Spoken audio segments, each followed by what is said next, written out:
Hello, beautiful people. You're welcome back again to my YouTube channel. My name is Joy, and this is Joieblissworld. If you are new to this channel, why not consider subscribing?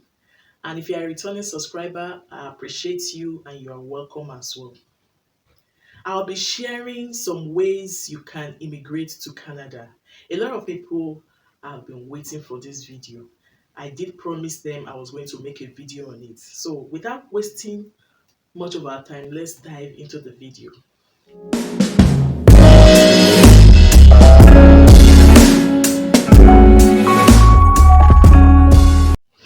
Welcome back. There are four major ways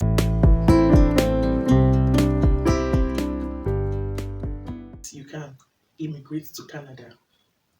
When I say four major ways, this, when we were in school in those days, you will see question 1, question 1A, question 1B, Roman figure 1, like that. I hope I'll be able to share all in this video, but I will try my best.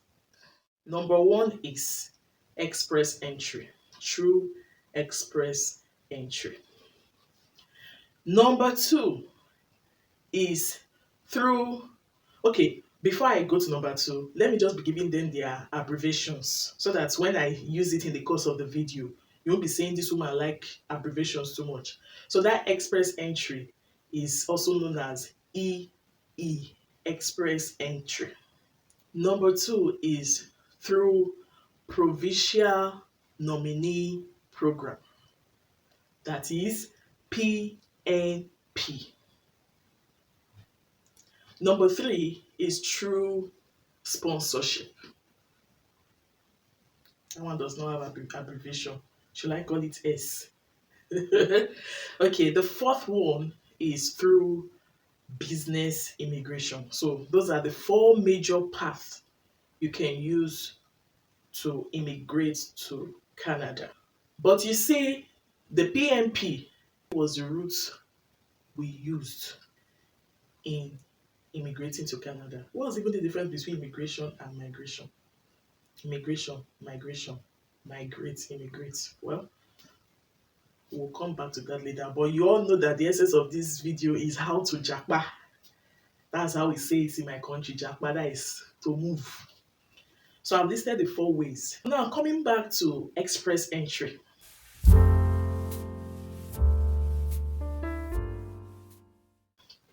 Which is the EE, is the commonest of them all. It is the fastest way you can immigrate to Canada. You may want to ask, what is express entry? Express entry is an online Canadian system by which people can immigrate to Canada and become permanent residents. Yeah, that's in a simple form. It's an organized platform where you can, by which you can actually immigrate. That's just a summary of them all. This express entry is divided into 3 systems. Please, I will explain it to the best of my knowledge. Anything you are not clear about, kindly leave them in the comment section. I will definitely address them to the best of my knowledge. That, by the way, the first system is the Federal Skilled Workers. That is the FSW. The second one is Federal Skilled Traders. You should know the abbreviation for that, or the acronym, FST. The third one is Canadian Experience Class, which is the CEC.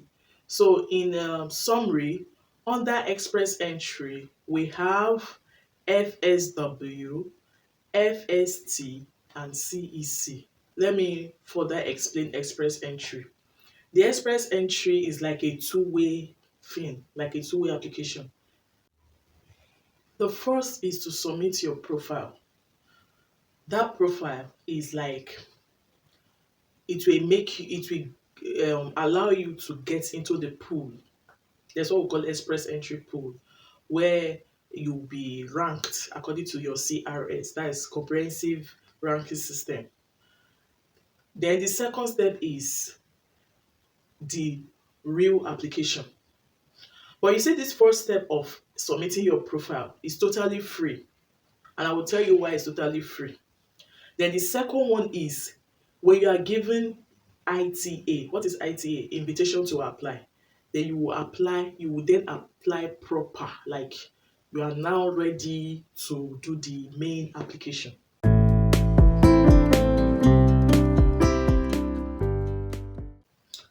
You may want to ask, what do we need to submit the profile? Well, I will mention three, but that doesn't mean there are no more than three. But the major three are your language test results. The second one is your educational credential assessment.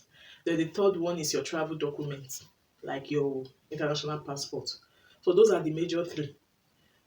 You don't need to write the language proficiency test, like to submit. Just assume a score.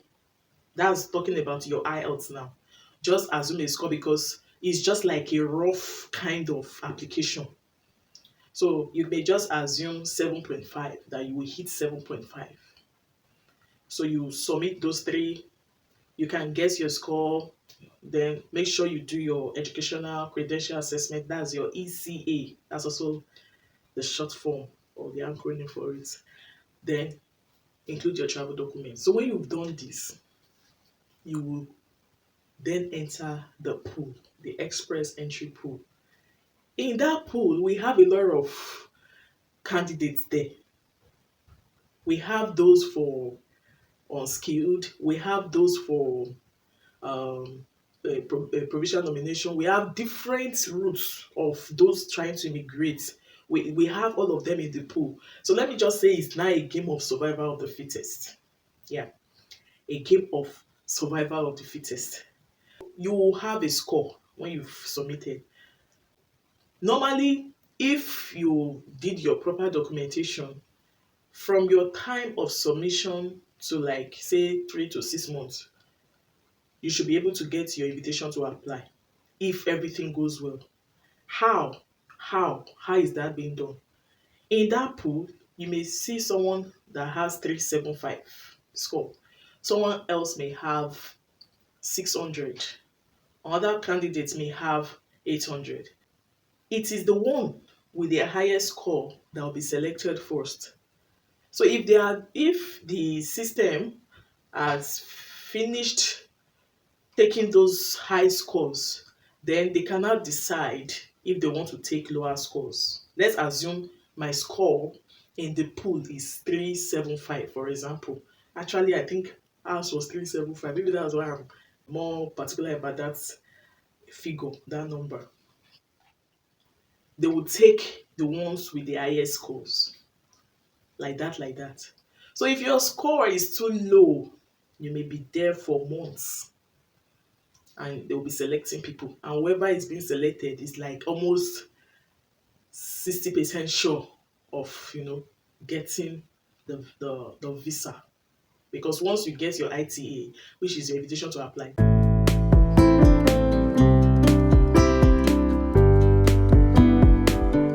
then you now do your proper documentation. The things, not those three things you submitted initially. You will submit more. That is, you want to prove to them that you have this. That is when the issue of proof of fund will now come in.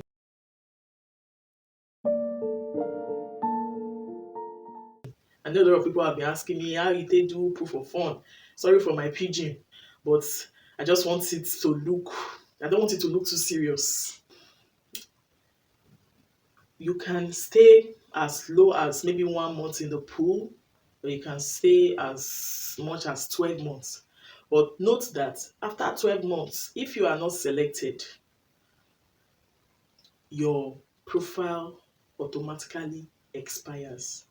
Then you can be allowed to resubmit or reapply again. You go into the pool again. But I will advise that if you want to go into the pool again, you try to look for ways to boost your score so that you don't end up being in the pool again and you'll be waiting and the waiting game continues. So I will come to that later on how to boost your score. because in this life you have to move with the moving train. Don't just stay and say very soon to get to my turn. Yeah, miracles do happen, but you have to take the bull by the horn. If you are finally selected, you will now do the real exam. That one you assumed before was just assumption. Now they've selected you, so you have to do the IELTS. Then I pray you get the score you assumed. Let's assume you assumed 7.5 as your benchmark or your aggregate. If you go score 6, it may affect your points because Canadian system work with points. It may affect your points. So that one could also affect you later. Like that, like that. Let me put that one aside. Again, if you submit your profile in the Express Entry profile system, you should be eligible for any of those three I mentioned initially: the Federal Skilled Worker, Federal Skilled Trader, or the CEC, Canadian Experience Class. You should be eligible for three. But how do you know you're eligible? One, you see, the thing is graduating. So a lot of people have been asking me, I don't know how to explain it because I don't want to do a shallow explanation. It's more than just telling you, I applied, I entered a pool, and then later they called me. No. You have to understand the process. You see why a lot of us are falling into the hands of agents. I will share my experience. I had a fair share. This thing is just information. You have to read, you have to make your research. And again, beware of some online platform that pose that they want to act like a Canadian IRCC, Immigration IRCC. I will leave the meaning on the screen. Beware, beware of them because they will be posing as though they are Canadian agencies. Yes, they could be Canadian agencies, but they may not be licensed. They may not be registered. Run, oh, run. Read for yourself, understand the process, and go to their site. If you want to start the process, go to their site. Everything is simplified there. Follow them one step at a time. You will not miss it when you do it that way. You want to know if you're eligible. One, your college degree or your university degree. Two, your work experience. Three, your language proficiency, either in English language or in French language. So when you have at least those three, it shows you are eligible to even submit your express entry profile. If this ones I've explained is not enough, you can make use of their online free assessment tool to be able to check if you are eligible to apply or to submit your express entry profile. It's a free online tool. You can go to their website to get the tool. It's just like, will I say a survey? It's like more like a survey, like a question asking you. So you can just be putting your answers there. So if your points come out well, you will know you're eligible. But if it's lower than expected, then you know you're not eligible. So you need to work on your documents or your skills or anything. So there's no saying, I didn't know I was not eligible, I went to apply. This whole thing is simple. If you will not be eligible, you will know before you even enter the main process where you have to start paying for your application. If you want to know if you are eligible as a federal skilled worker, you need to have at least 1 year in the last 10 years of either a part-time or full-time work experience. Again, your proficiency test, that's your English test or your French, whichever one, you have to meet CLB, like a benchmark of about 7.